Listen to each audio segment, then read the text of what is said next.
주일 예배를 사도신경함으로 시작하도록 하겠습니다. 사도신경 시작. 나는 전능하신 아버지 하나님 천지의 창조주를 믿습니다. 나는 그의 유일하신 아들 우리 주 예수 그리스도를 믿습니다.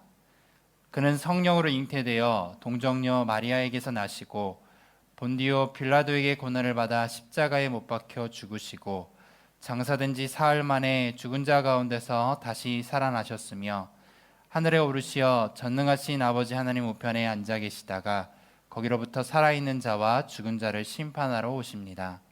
나는 성령을 믿으며 거룩한 공교회와 성도의 교제와 죄를 용서받는 것과 몸의 부활과 영생을 믿습니다. 아멘.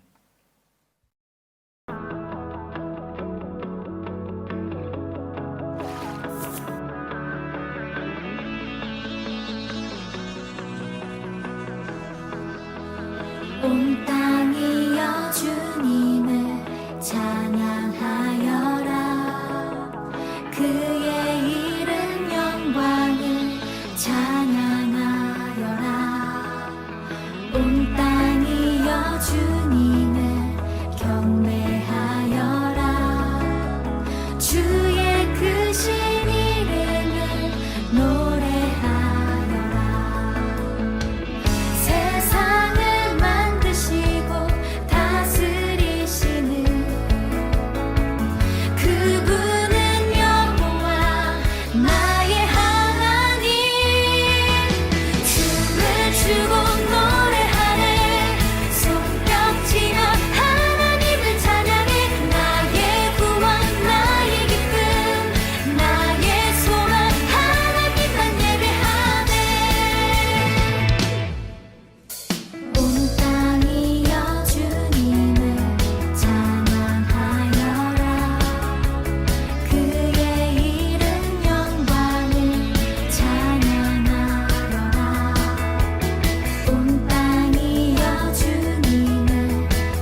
사랑의 하나님, 저희 예배를 온라인으로도 드릴 수 있게 해주셔서 감사합니다.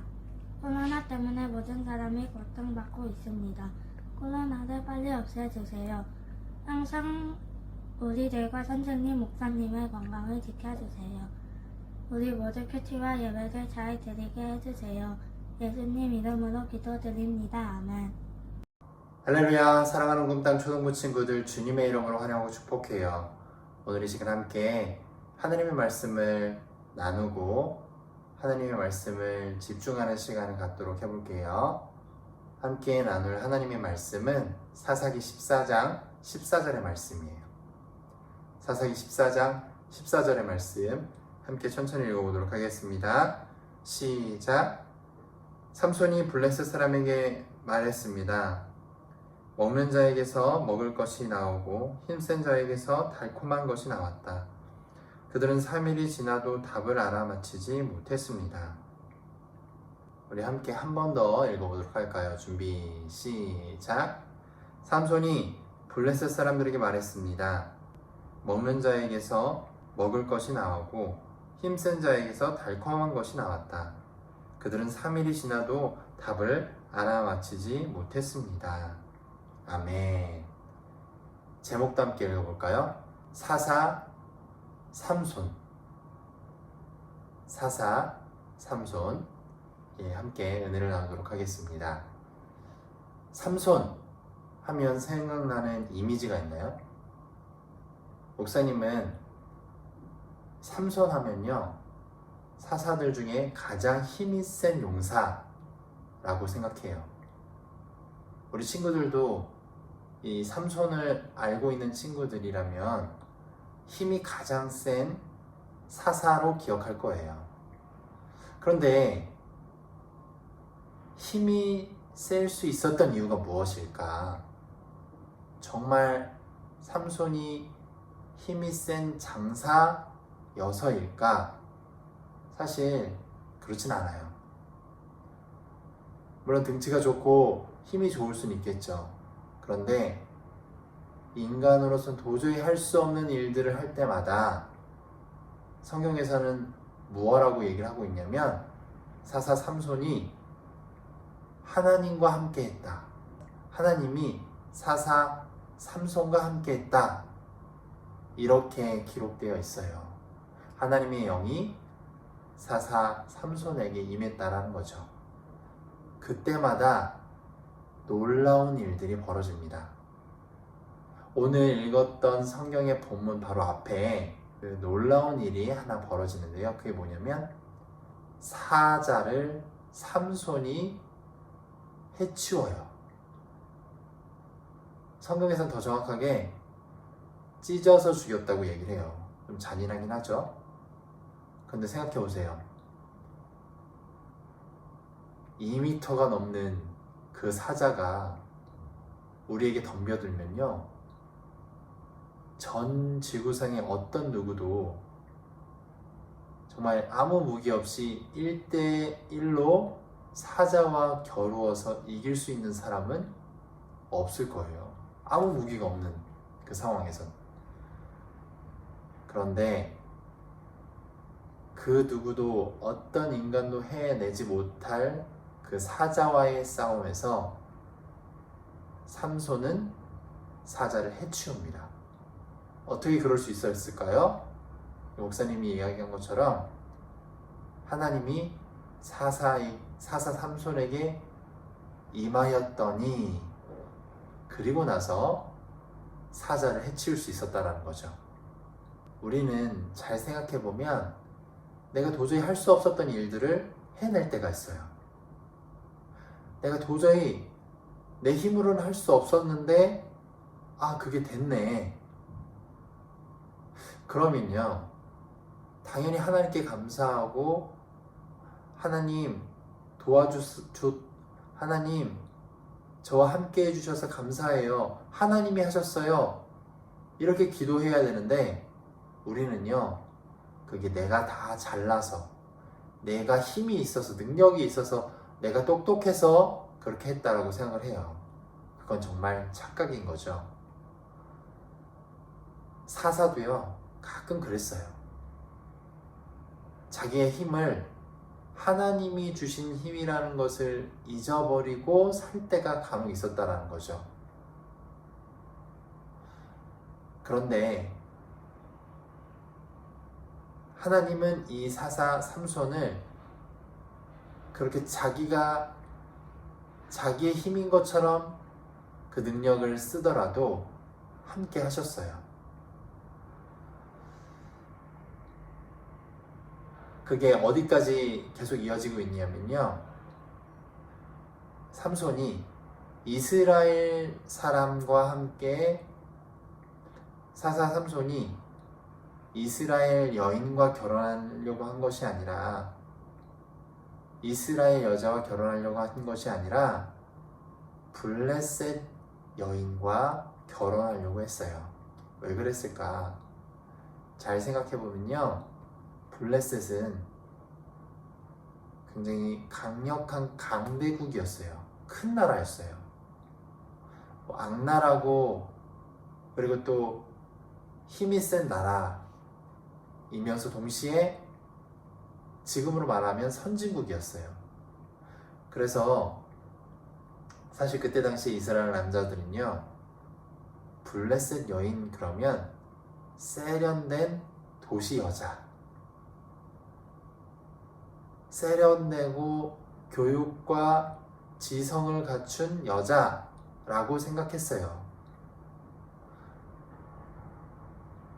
우리가 힘이 있으면요, 자기가 원하는 것을 가지려고 하거든요.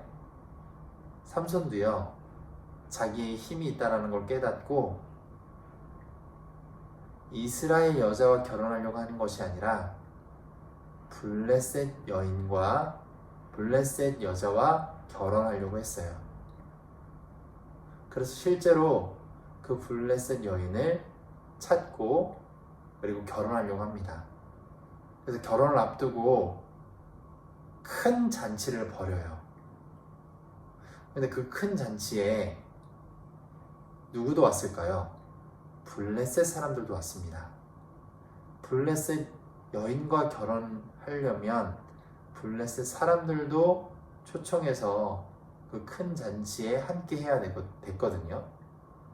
근데 생각해보면요, 블레셋 사람들은 이스라엘 사람들을 무시하고 그리고 약탈하고 악랄하게 굴었어요.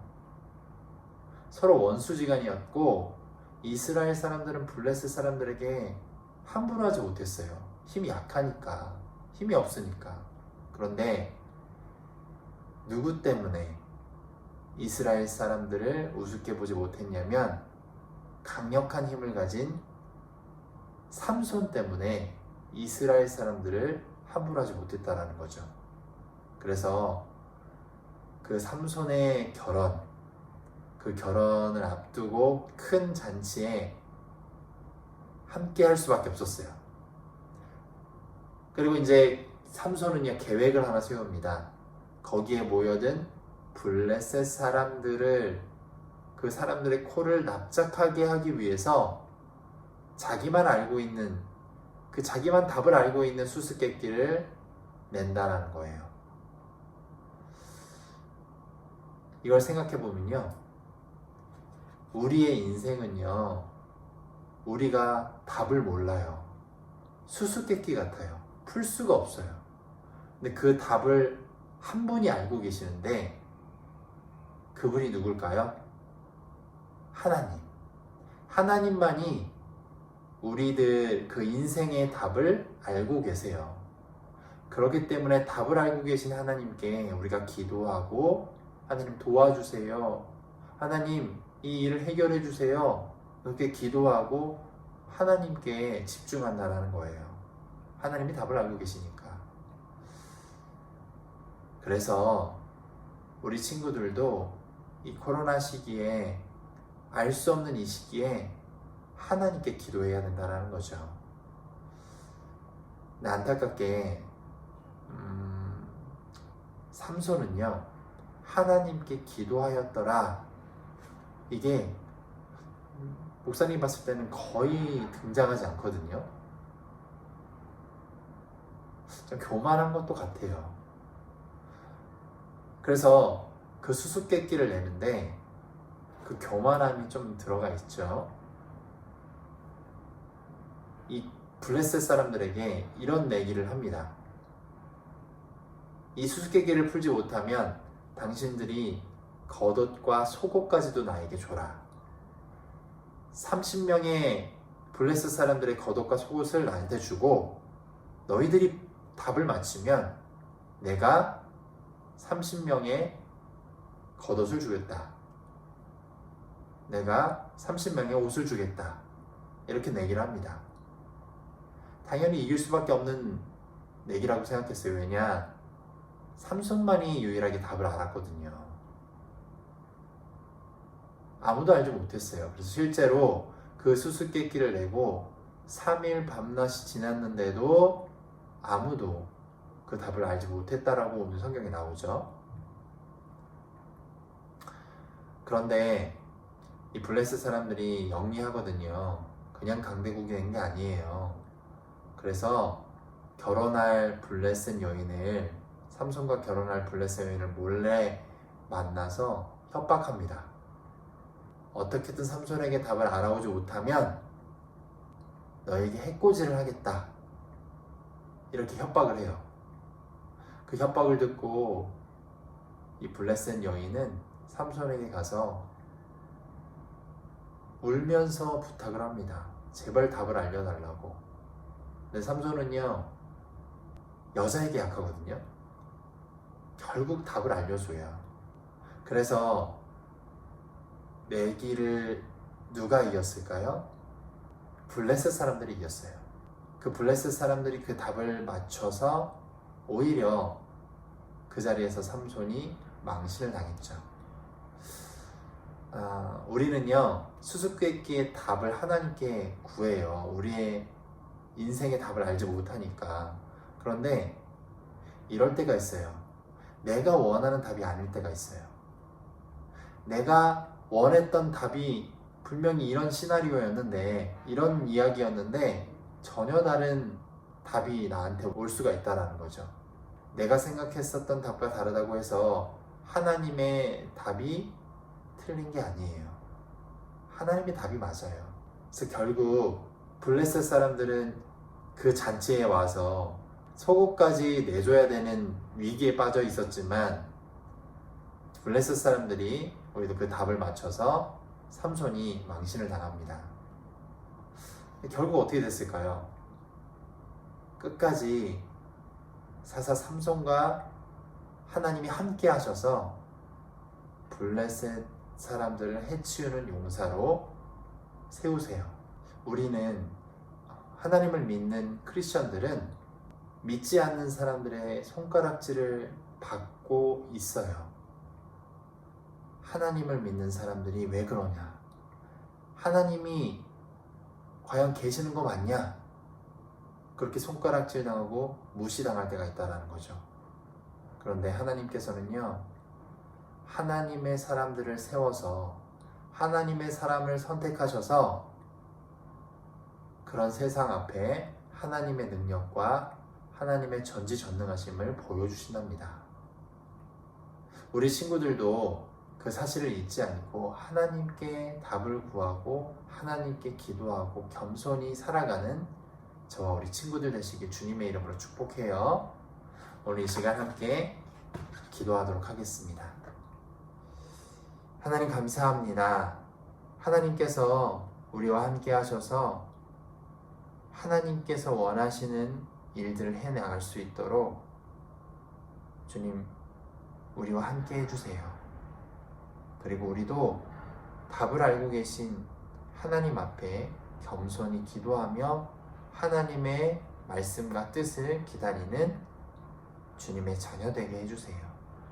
이 모든 기도 예수님의 이름으로 기도드렸습니다. 아멘. 자, 이제 주기도문과 축도로 모든 예배를 마무리하도록 하겠습니다. 하늘에 계신 우리 아버지, 아버지의 이름을 거룩하게 하시며 아버지의 나라가 오게 하시며 아버지의 뜻이 하늘에서와 같이 땅에서도 이루어지게 하소서. 오늘 우리에게 일용할 양식을 주시고 우리가 우리에게 잘못한 사람들을 용서하여 준 것 같이 우리 죄를 용서하여 주시고 우리를 시험에 빠지지 않게 하시고 악에서 구하소서. 나라와 권능과 영광이 영원히 아버지의 것입니다. 아멘. 축도하도록 하겠습니다. 이제는 우리 주 예수 그리스도의 크신 사랑과 하나님의 놀라우신 그 은혜와 성령님의 충만 교통하심이 오늘도 하나님을 믿고 신뢰하기를 원하는, 그래서 하나님께 답이 있다라는 것을 깨닫고 기도하며 살아가는, 그래서 하나님의 사랑을 받는, 그리고 하나님 앞에 온전히 예배하기를 원하는 초등부 친구들 머리머리 위에 이제로부터 영원토록 함께 하실 것을 주님의 이름으로 축원하옵나이다. 아멘.